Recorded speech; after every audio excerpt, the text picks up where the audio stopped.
Stardew sucks. Okay, it doesn't suck. It's one of the best farming sims out on the market right now. I've praised this game relentlessly for months, but that doesn't mean I like everything about the game, even though I basically use it as a default to compare every other cozy game to and how they all make mistakes and Stardew doesn't. But that doesn't mean it's not full of some annoyances, like the Skull Cavern and how I suck at it. Let me just go to level 100 while using staircases. I spent the time to gather the resources and craft all of those staircases. It is not cheating to use staircases. And I won't let this man gaslight me into thinking I took a shortcut. It's not my fault I have bad RNG. The holes I do find send me down like 1 or 2 floors. It's rude. When I need a break from Stardew, I like to whip out my phone and play today's sponsor, Midas Merge. Midas Merge is a mobile game where your goals are cozy and simple. Nurture the most amazing garden and creatures by satisfyingly merging. Oh, can't get enough of the merging. There's something so pleasing about organizing your wares and cleaning up to create new items to merge those with, and create even more items to merge those with. When my life is a mess, at least my free time isn't. Part of merging is finding these cute, adorable creatures and evolving them. Look at this deer! Ugh, how cute! I love watching them hop around the garden, the little babies. The best part of Midas Merge? It's completely free. There are no ads forced on you that interrupt you, no required payments, and you can play offline. Your ultimate goal is to help King Midas and Queen Leah on their journey to restore the Gardens of Gold. You do this by utilizing your adorable creatures, feeding them fruit, and unlocking more of the map. There's also the Vault of Riches, where you can try your luck with getting extra merge items to help expand your garden. You all know my RNG, it's the worst. But here, I can enjoy spinning the wheel and winning. I love to use Midas Merge to just relax in my free time. The organization and cozy atmosphere are just the cherry on top of a good day. Right now, Midas Merge are giving away a $500 Amazon voucher to one of you lucky viewers. Make sure you download and reach level 10 to be entered to win this amazing prize. Play Midas Merge now. Find your cute creatures and relax by clicking the link in the description or scanning the QR code on screen. Join me and merge. Now back to Stardew. Speaking of him and his quests, the key, the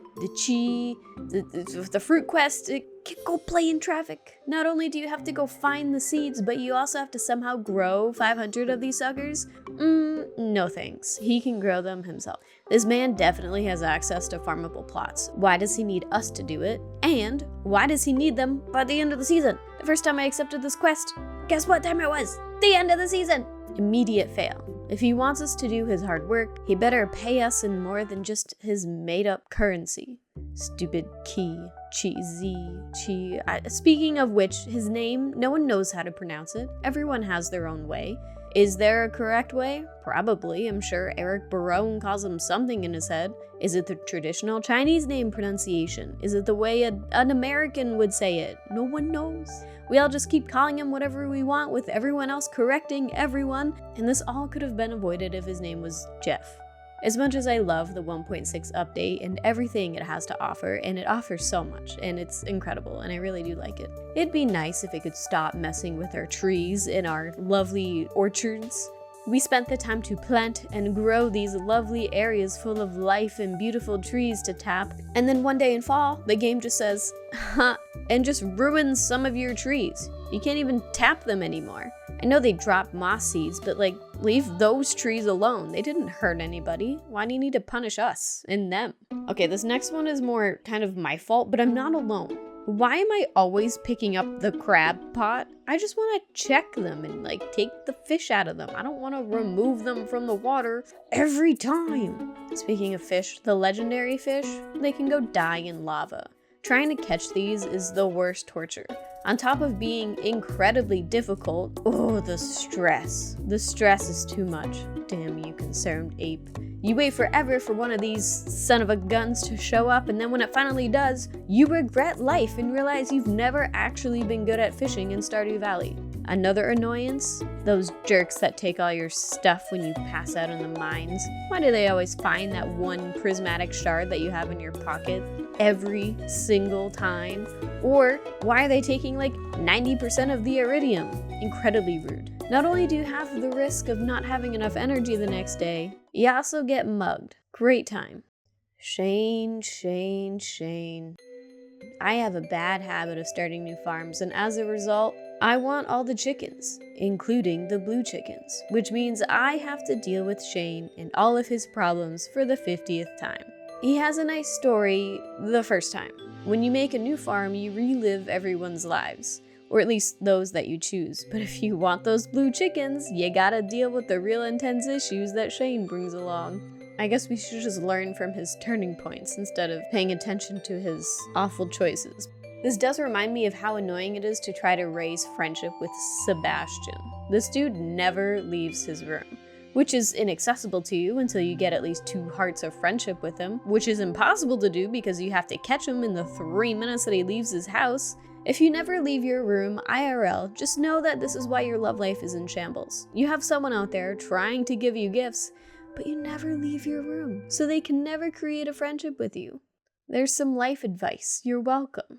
Now Clint, I want him to do the complete opposite of Sebastian. He needs to stay in the same spot for way longer than he does. Why does this dude get off work so early? He barely has a life. Might as well just stay at work. If he could open a shop for a bit longer and actually work hard, then life would be good for us farmers. Ugh, can't believe nobody wants to work anymore, even in video games. Seriously though, make the guy work overtime. I'm sick of rushing to his shop every day. Besides Abigail eating all the diamonds that you give her, she definitely cheats during the egg hunt. This girl walks around, and I've never seen her pick up an egg, but she always has more eggs than everyone when time runs out. It took me a few egg hunts to find a good path for myself, and now I can actually be competitive with her, but that took like multiple egg hunts. And it doesn't excuse the fact that she still cheats and comes close to winning every time. Bombs should make you press a different button to place them down. If I got a nickel every time I've accidentally set off a bomb and destroyed my farm, I'd have like 8 nickels, which doesn't seem like a lot until you're replacing pathing and fencing for the 8th time. Then it feels like it happens way too often. I need something easy to press so I can get a bomb off when I need to. Something more out of the way, please. Like, I don't know. I don't even have an idea. I'm just upset at bombs. Finally, the most annoying mechanic that's supposed to actually help us, but is just an excruciatingly evil being, the crop fairy. This witch throws my crops at a sink, and I hate her for it. I've got my farm all nice and organized, and then Tinkerbell comes through like an awful Jojo Corp boss to ruin everything. My perfectionism can't handle the week of out-of-sync crop growth. Just leave my crops alone. Or if you're gonna bless one pumpkin, bless them all. Alright, I know these were all jokes. Stardew is near perfection in my eyes. But nothing is ever perfect. And though these are silly personal issues that I kind of wanted to just joke around with, it does go to show that everything can be improved. We're always striving for more. But even the game closest to perfect doesn't reach our ridiculous expectations of games. I've been critical of cozy games in the past, and rightfully so with some of them. But if we're looking for something to be wrong, we will always find it. Maybe just enjoy some of the good things in life. And games. Got any fun annoyances about Stardew? Any games that you think are perfect? Let me know in the comments below, and I'll see you next time. And don't forget to download and play Midas Merge now. Link is in the description, or scan the QR code. Bye!